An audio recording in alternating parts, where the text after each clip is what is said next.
Halo lovers, para penonton setia ngabuburit Ramadan Sekolah Wahidiyah Bululawang. Marhaban ya Ramadan, selamat menunaikan ibadah puasa. Gimana kabarnya? Pada sore hari ini kita akan membahas tentang betapa pentingnya sholat 5 waktu. Tapi sebelumnya saya ingin memperkenalkan diri saya terlebih dahulu. Perkenalkan, nama saya Via Aulia dari kelas 11 IPA SMA Wahidiyah Bululawang, sekaligus menjabat sebagai Ketua OSIS SMA Wahidiyah Bululawang periode 2022-2023. Kita lanjutkan pada tema yang sebelumnya saya sampaikan tadi, yaitu tentang pentingnya sholat 5 waktu. Kira-kira kalian udah tahu apa belum tentang artinya sholat?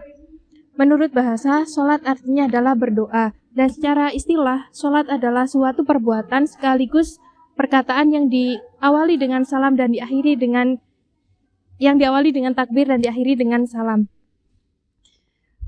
Kurang lebih seperti itu pengertian tentang sholat. Lanjut pada ayat Al-Quran yang akan saya bacakan. Bismillahirrahmanirrahim. Fawailul lil musallin alladzina hum an sholatihim sahun, yang artinya sungguh celaka orang yang sholat, yaitu orang-orang yang lalai dalam sholatnya. Jelas dari ayat tersebut, orang yang meninggalkan sholat akan diberi siksa dan celaka oleh Allah Subhanahu wa Ta'ala. Adapun hukuman yang akan diberikan oleh Allah Subhanahu wa Ta'ala adalah sebagai berikut. Jika orang yang meninggalkan sholat tersebut meninggal dunia, maka akan ditempatkan di neraka jawiyah dan akan ditempatkan di neraka jahanam dan neraka hawiyah. Dan yang kedua, akan dilaknati oleh Allah Subhanahu wa Ta'ala. Bumi dan langit tidak akan menerimanya. Sungguh mengerikan siksaan-siksaan dan ancaman dari Allah Subhanahu wa Ta'ala. Sampai diceritakan ada seorang pelacur yang mengadu kepada Nabi Musa. Wahai Nabi Musa, saya telah melakukan perzinaan, dan setelah saya hamil, anak tersebut saya lahirkan, kemudian saya bunuh. Sungguh Nabi Musa sangat murka kepada sang wanita pelacur tersebut, sehingga wanita pelacur tersebut diusir oleh Nabi Musa. Allah seketika melihat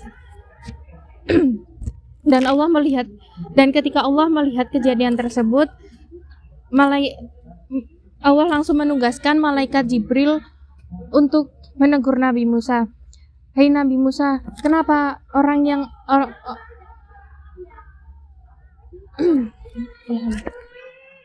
sungguh mengerikan siksaan-siksaan dan ancaman dari Allah Subhanahu wa Ta'ala. Sampai diceritakan ada seorang pelacur yang ingin bertaubat dan dia menemui Nabi Musa. Setelah sampai di rumah Nabi Musa, dia menceritakan bahwa dia sudah melakukan perzinaan dan kemudian hamil dan melahirkan seorang bayi. Kemudian bayi tersebut dibunuh oleh seorang pelacur tersebut, sehingga membuat Nabi Musa marah dan murka kepadanya, kemudian mengusir pelacur tersebut. Seketika Allah yang melihat kejadian tersebut memerintahkan malaikat Jibril untuk menemui Nabi Musa. Wahai Nabi Musa, kenapa kamu melarang orang yang ingin bertaubat kepada Allah Subhanahu wa Ta'ala? Karena dia telah melakukan dosa besar, yaitu melakukan perzinaan dan pembunuhan. Tapi Nabi Musa ada dosa yang lebih besar dari dosa tersebut. Apa itu, wahai Jibril? Yaitu orang yang meninggalkan sholat. Dari semua yang saya sampaikan tadi, kita jangan sampai meninggalkan sholat 5 waktu. Meski sesibuk apapun kita,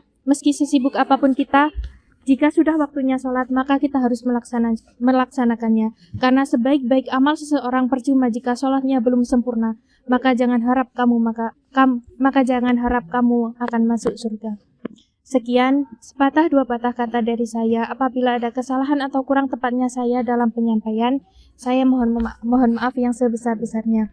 Sebelum saya undur diri, jangan lupa like, comment, and subscribe YouTube kami, Sekolah Wahidiyah Bululawang. Akhirul kalam, wassalamualaikum warahmatullahi wabarakatuh.